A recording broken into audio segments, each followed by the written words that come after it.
What is up, guys and dolls? My name's LeakyTapsMan, aka Mr. Wins the three-legged race every time. Okay, got a wish list for the new Xbox coming at you. I said I was going to do Gears of War in my last video, but well no, I put it in the description, but it's taken out now because I didn't want to do it in the end. I thought it was too soon. I don't think this is too soon. With all the rumours flying around, I think it's just at the right time. Okay, so we've got all the rumours of a new Xbox swirling around. At this point in time, they reckon it's codenamed Xbox Loop. I really hope that's not the final name because it makes very little sense on its own.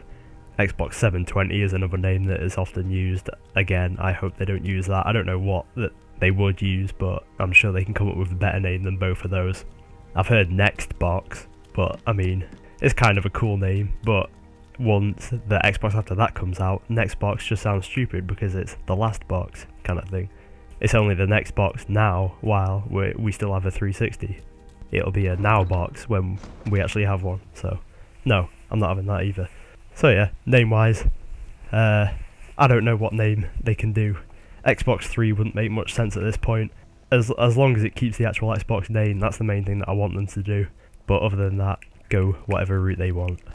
Okay, one of the main features I'd love in the next Xbox is full backwards compatibility, so all of my 360 games working on it, and if possible, all of my Xbox games working on it, just using even the software backwards compatibility that the 360 use for Xbox games, something like that, just so I can play all my old classics, even if it's just the massive games like your Halos, your Gears, all those kind of games. Just make it so that I don't have to set up my old console every time I just want to play an old game, which is quite often actually. One of the other big things that I would like is a decent disc format, or a decent format in general for games. I know this won't happen, but if they released it with using DVDs again, then it would just be suicide. Game sizes now are absolutely massive, and the DVD storage format was just holding back what games this gen could have done. I mean, I know certain PS3 games were just kind of taking the P when like Metal Gear Solid was about 25 gig or something, but there's definitely the need for bigger storage space. I mean, we're getting way too many multi-disc games at the moment on 360, so either go with Blu-ray. I know that it's owned by Sony, but it's only licensing. I'm sure that they'll put out for Microsoft, even though they're kind of competitors. Failing that, maybe some kind of flash storage, not like USB pens, but similar to SD cards. Something like that I'm sure would be quite good. Keeps cost down to a minimum, keeps load times to a minimum, which is one thing that they'll definitely need. I'd say don't go down the digital distribution route alone, because it absolutely sucks just downloading on its own. People still like to have something that they can put on the shelf and build a collection with, and just say take round a friend's house or something. Downloading on its own is a bit of a, not a ball ache, it's quite the opposite actually, but it's kind of impersonal, I'd say. So the option of both would be nice, kind of like what we've got now, but improved, I guess. One thing that Microsoft definitely need to do is keep the console affordable, because it totally alienated people when the PlayStation 3 launched for the price that it did. It was $600 in the US, I'm not sure what it was in the UK, it was around £300, which is way too expensive for a games console. And the amount of market share they lost by doing that this generation has just gone to show that people aren't going to put up with it. I mean, there's a recession going on worldwide. We haven't all got the money to just keep buying flash new consoles. So keep the cost down and you will keep sales up. Whatever way you have to do it, if you mass produce the hell out of it, it will keep costs so low that you'll turn a profit whatever you sell it for really, provided the technology's not incredibly advanced. Which kind of leads me on to my next one. Keep the hardware reliable, because the 360 was an absolute mess with the red ring of death. My Xbox has red ringed on me 3 times, and I've had it since launch, and that's not good enough. I expect it to not do it once, anything like that. I mean, if I'm paying like over 200 quid for a machine, I expect it to work as long as I want it to work. And then this whole debacle, sending it off to them and then them expecting you to pay for it to be repaired. Well, I didn't break it in the first place.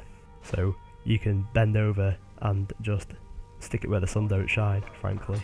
I know they did this whole warranty extension scheme in the end, but it was all bad publicity and they need to sort it out for the next one, that's for sure. For the actual technology, I'd say make more than just superficial changes, so don't just make the graphics a little bit better, a bit shinier, and just like, oh great, well this looks better than it did last gen. Well, how about improving the AI, improving the physics, make it so online play can support more players in first person shooters, for instance.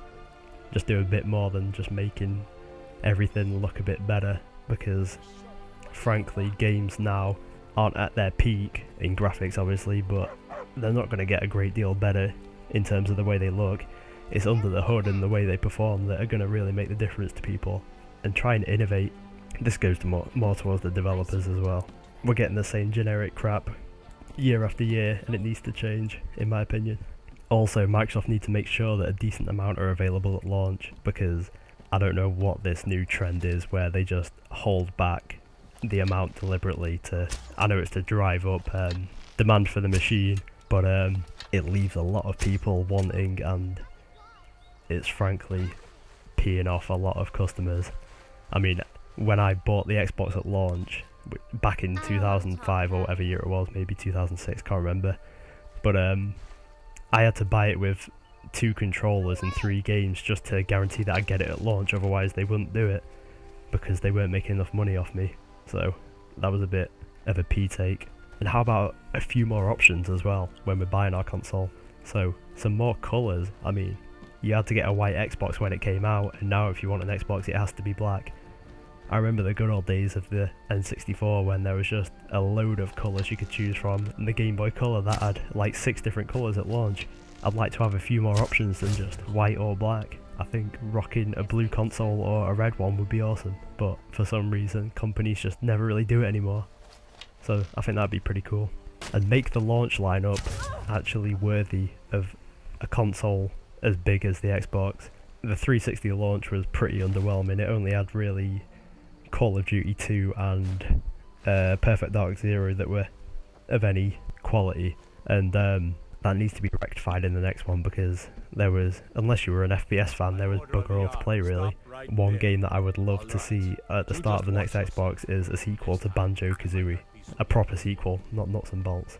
Or maybe Gears of War 4, I think that would be a good game to showcase the technology, so anyone that's maybe on the fence about getting the console would see just how good a game that could be made with it, and I think Gears would show that off quite well. But Banjo's top of the list, for sure. One thing I'd definitely like them to do is make achievements actually mean something, so rather than just a stupid little number in the top of your screen, how about making it like maybe unlock items for your avatar or something, have a predefined list in your dashboard, so each game will mean that you're working towards something. I know they have avatar awards, but that's game specific. Maybe unlock cool jazz for your guy as you hit milestones, like say every 5,000 gamer score. Maybe they do something similar with the 3DS where you can unlock Mario hats for your guy and stuff like that. I think that's pretty cool.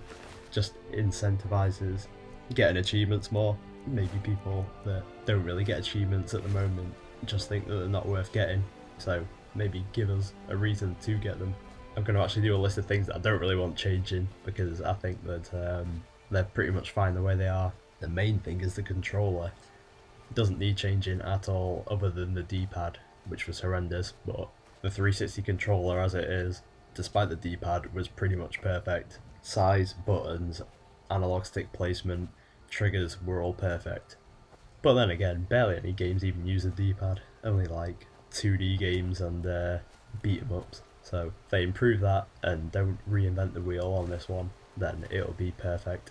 I mean, I'd love to see like a tablet style controller maybe, like the Wii U is sporting, but I can't see Microsoft doing it. It'll drive prices up, I imagine, so might not be worth doing in the end, but I reckon that it could be great to try something like that on an Xbox. I think it'd be awesome. There's been rumours of this next Xbox being a cloud hybrid, so using cloud computing as some sort of method of distribution for games. So For those of you that aren't aware, cloud computing is basically downloading without actually downloading. So it's like a computer somewhere far away hosting some content and you play it through an internet connection. So they're basically playing it, but you're telling them how to play it, kind of thing. It's fairly advanced, but not too advanced once you kind of know. Anyway, Xbox was rumoured to have this as a feature. I reckon it would work pretty well, but only for, say, demos, I think. So you don't have to download them. People can just try a game as they see it.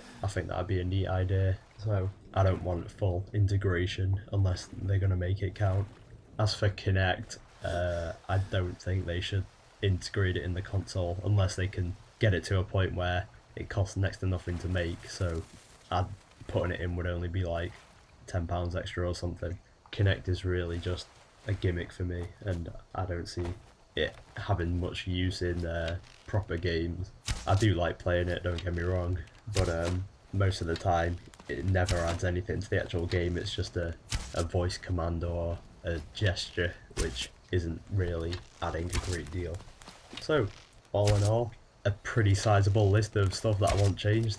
A lot of it mainly to do with the non-technical side of it, just design choices. I'm sure I don't really know a great deal about the technology anyway. I don't know that much, so I'm going to leave all that to Microsoft. Thanks for listening. You have been great as always.